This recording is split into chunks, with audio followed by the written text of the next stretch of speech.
Hello and welcome to the Real Estate Photography Podcast.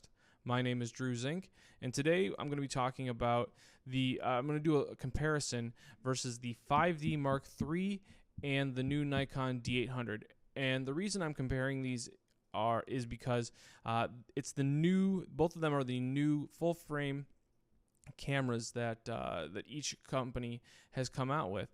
And one of the things that I really was interested in was the talk about the D800's ability to hold far more dynamic range than the Canon 5D Mark III. I wanted to see that for myself.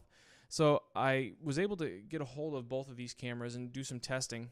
And let me first say this, that regardless of whatever this test proves, if you are invested in one system or the other, both cameras are going to produce awesome images that you're going to be happy with. But this test was specifically for, there are a number of us that use off-camera lighting or on-camera lighting, and sometimes we need to be able to pull detail out of a shadow because we can't get light into a certain part of the room.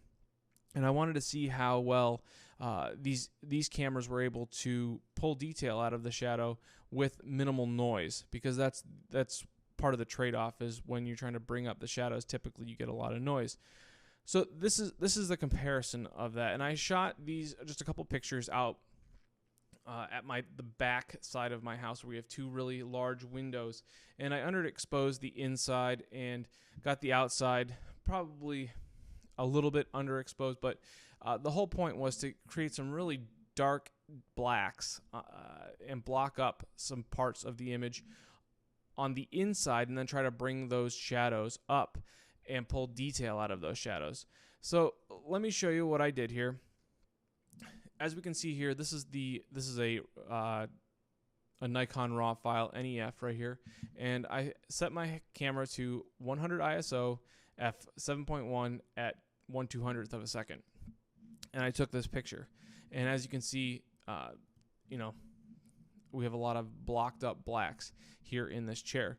And then I did the exact same thing with the Canon 5D Mark III.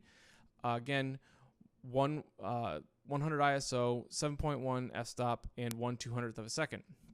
Again, we see some really blocked up blacks in this chair. So then I decided that I was going to try to, again, pull the detail out of these images. So with the Canon image, and bear in mind that these files are quite large, the Canon's shooting 22 megapixels and the Nikon shooting 36, so that my computer might have to churn a little bit to bring these pictures up.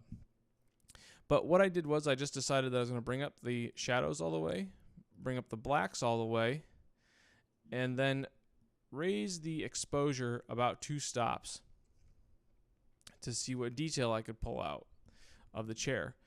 And as we can see here in the Canon file, the CR2 file, that we get all kinds of ridiculous noise, and to the point where this image is not usable at all.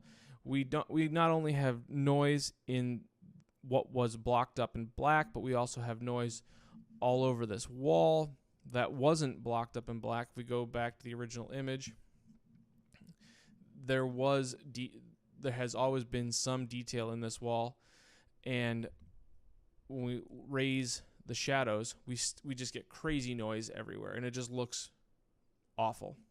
So when we go to the Nikon file, we do the exact same thing, the NEF file. We bring up the shadows, we bring up the blacks, and we bring up the exposure around 2 stops. We see that, whoa, there's a lot of detail in this chair still. If we zoom in, yes, we still have some blocked up blacks here where the blue marks are turning this off, but we have noise, but it's very, very fine noise, and there isn't a lot of color shifting going on in this noise. This image could be usable as a very small print or at screen resolution here. It's not that the noise is not that noticeable. If I put a little bit of noise reduction, say I bring the luminance up to like a 13, and we zoom in, Bear with me here. As I said, these files are huge at 36 megapixels.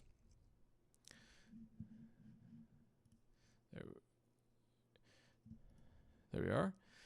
You can see here that, just a little bit of noise reduction, and this image, again, is completely usable at screen resolution. We zoom in here. Yeah, we do have a little bit of grain, but nothing compared to what we were seeing with the Canon file. If I throw a little bit of noise reduction on the Canon file, up to about a 13, 14, the picture still looks awful. I mean, it's just still completely unusable.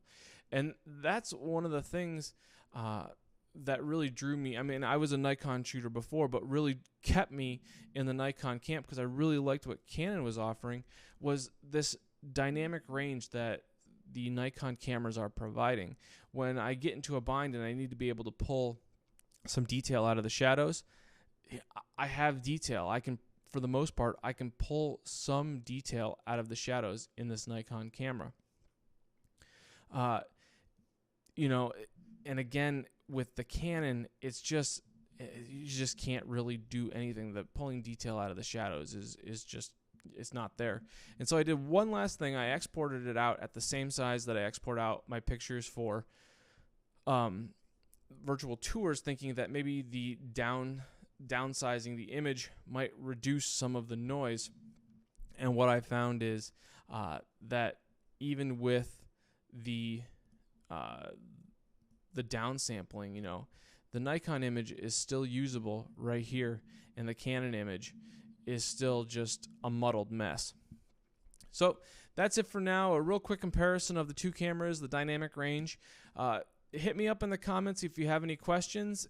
That's it for now. Thanks for listening.